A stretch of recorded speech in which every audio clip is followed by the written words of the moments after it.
कार्य इस बेहतरीन नेटवर्क के माध्यम से आज प्रारंभ हो गया है।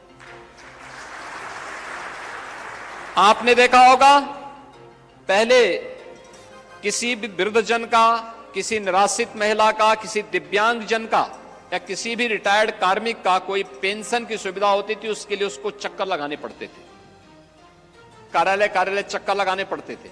अगर 300 की पेंशन होती थी, 6 महीने में एक बार आती थी, 1800 रुपए कुल हुए तो 1800 में 900 ही उसको मिल पाते थे। 900 रुपए भ्रष्टाचार की भेंट चढ़ते थे। प्रधानमंत्री जी ने व्यवस्था की कि अगर 1800 रुपया है तो 1800 रुपया ही उसके अकाउंट में जाएगा, एक भी पैसा कम नहीं कोई भेज सकता। आज हम 1 करोड़ निराश्रित महिलाओं, वृद्धजनों और दिव्यांग जनों को 12,000 रुपए सालाना पेंशन की सुविधा देते हैं और सारा का सारा पैसा हम डीबीटी के माध्यम से उन तक पहुंचाने का काम करते हैं। 60 लाख से अधिक अनुसूचित जाति, जनजाति और ओबीसी के छात्रों को स्कॉलरशिप देते हैं। इस स्कॉलरशिप में हम लोग लगभग 6,000 करोड़ रुपए से की अधिक की राशि इसमें देते हैं और सब डीबीटी के माध्यम से उन छात्रों के अकाउंट में पैसा भेजते हैं। जब ये नहीं होता था तब दिक्कतें होती थी। आज सारा का सारा पेमेंट, सारी की सारी सुविधा, सभी प्रकार की सुविधाओं को डिजिटल पेमेंट के साथ जोड़ने की कार्रवाई होती है। परिणाम है हर उपभोक्ता, हर नागरिक उससे लाभान्वित होता है और उन कार्यक्रमों के साथ प्रफुल्लित भी होता है। ये नेटवर्किंग हमारे लिए उन दूर दराज के क्षेत्रों में, खासतौर पर नेपाल बॉर्डर पर, चंदौली, सोनभद्र, मिर्जापुर, चित्रकूट के उन नक्सल प्रभावित क्षेत्रों में अत्यंत महत्वपूर्ण भूमिका का निर्वहन करने में सहायक हो रही है। और अभी ये 4G है, आने वाले समय में हम 5G और 6G का भी इंतजार करने जा रहे हैं। 17 के पहले अगर जो नेटवर्किंग 2G या उसके लिए कुछ थी भी तो उसमें तेल सप्लाई के नाम पे माफिया यहां भी हो गए थे। हमने उनकी कमर तोड़ी है और कमर तोड़ करके व्यवस्था सुनिश्चित की कि माफिया इसमें न घुसने पाए, किसी भी स्टेक होल्डर के साथ कोई अन्याय न करने पाए।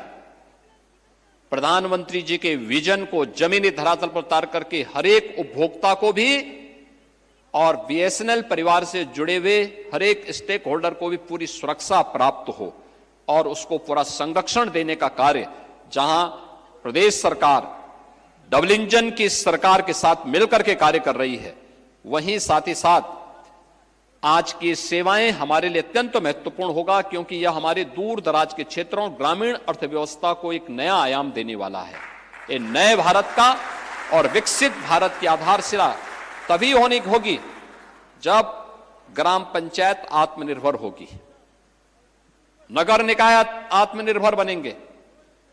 आत्मनिर्भरता केवल एक आईटी और इलेक्ट्रॉनिक्स के फील्ड में नहीं, हर क्षेत्र में, और यह भी ग्रामीण अर्थव्यवस्था को एक नई गति टेक्नोलॉजी देगी, ये तकनीक देगी।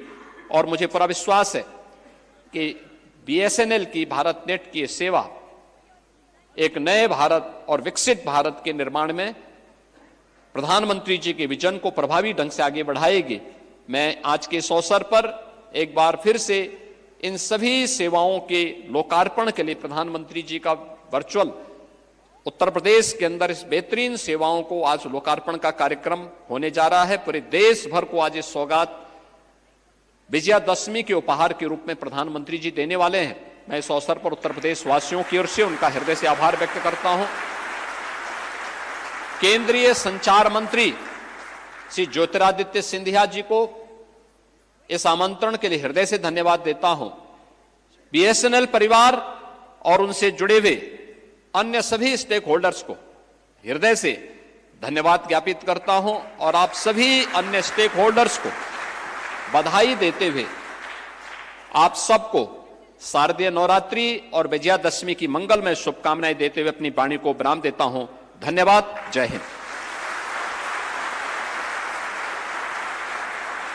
धन्यवाद माननीय, आपके सारगर्भित मूल्यवान मार्गदर्शन